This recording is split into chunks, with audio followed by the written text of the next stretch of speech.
on these three issues, I'm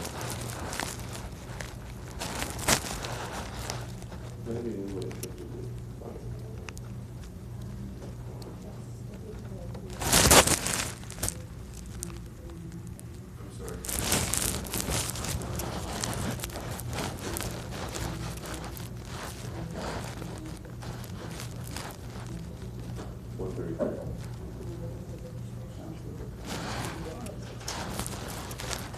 And what I'm trying to see, Mr. Malloy, is how we can reduce the fines. Well, I wasn't driving. I was traveling.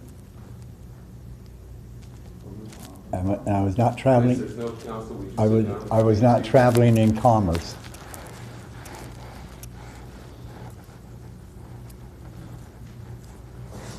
And the right to travel is such a basic right that We're it not need, arguing about rights, sir. We're talking about the privilege. no state may take a right, convert it into a privilege, attach a license to it, and a fee or a fine.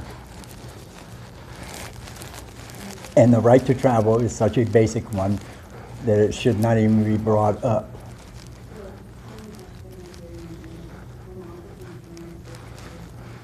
That was Miranda versus Arizona. Would you please be quiet while we're talking? And I promise I'll give you a chance to talk further if you've got something to add to this.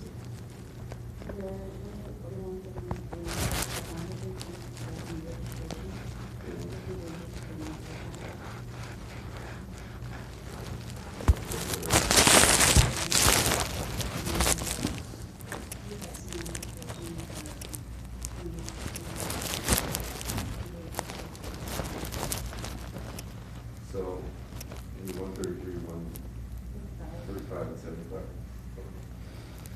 All right. Mr. Malloy, I'm going to, your total fines on this, the total fine in the case of the 4135C, the issue of financial responsibility is $950. How much? $950.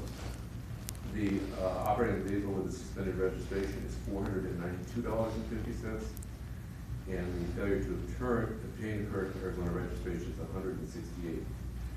If you are able to provide proof to me within, proof to this court, which includes of new insurance or some insurance, including a 39-month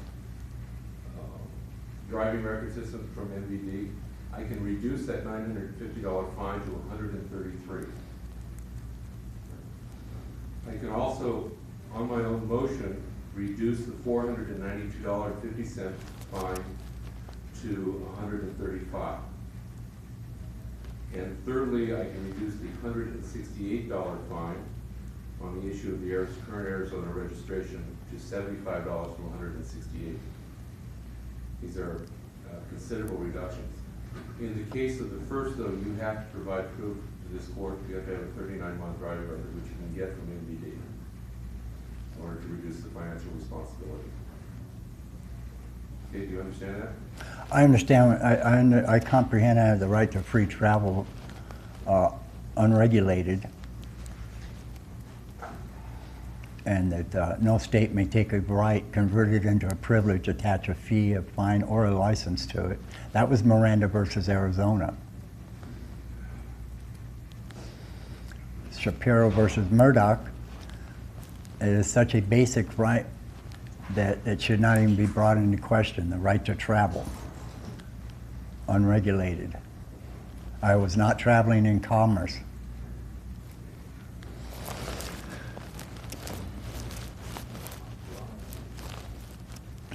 I was not driving. I am not a driver for commerce. And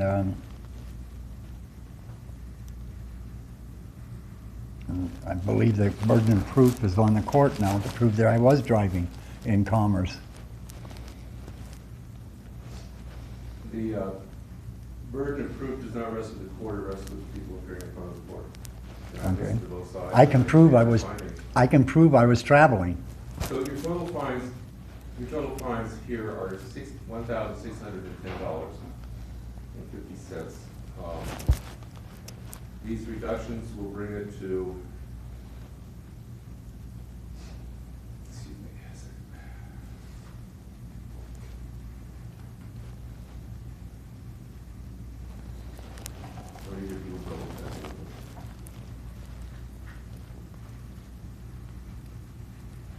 $347.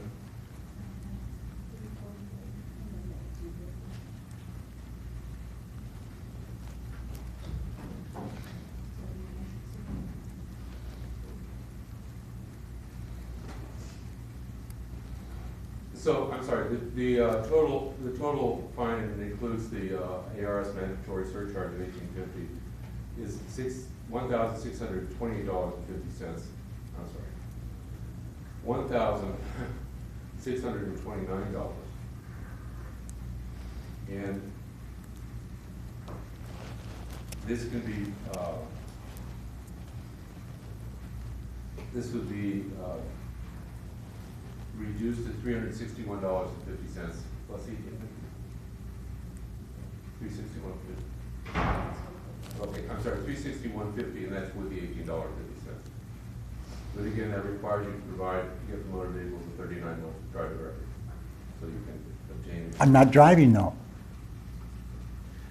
I'm not driving, I am traveling, I am a traveler. I am not a driver for commerce. Were you operating the vehicle, sir? I was navigating it. I was not driving it. I was navigating. I am a traveler. I am not driving in commerce. The Uniform Commercial Code defines driving as one who drives in commerce, transportation for profit. UCC-109. Sir, I would ask you to sit down again. You're not part of these proceedings.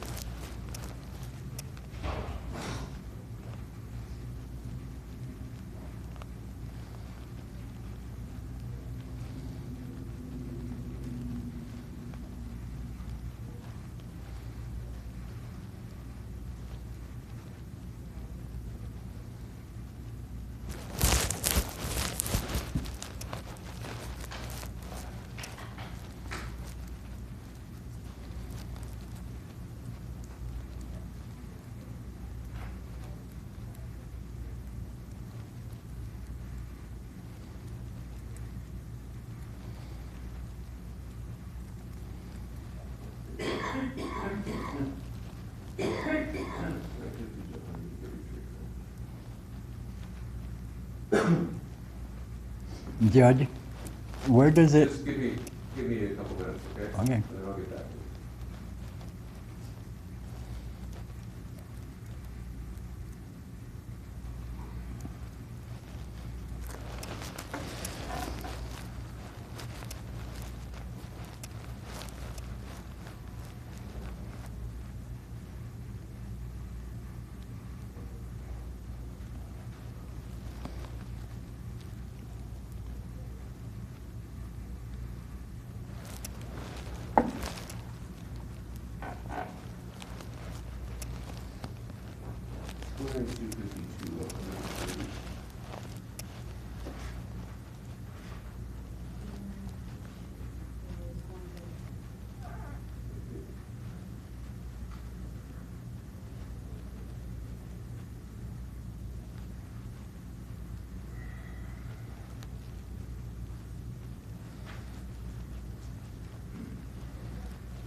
All right, Mr. Malloy, you have something to say that you have not said. Yes, acting in such capacity would subject me to territorial jurisdiction and legislation bound by commercial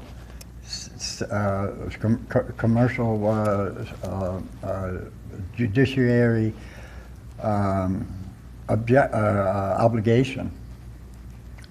And I referred back to the fact that I was not driving. The board recognizes navigating as operating and hence driving. So, this is what I'm assessing you. $361.50, which includes the $18.50 ARS surcharge. Do you want to pay that in full today? No, I don't. Do you want, when would you like to start making I payments? don't know. Give me a date, please, sir. I'm unaware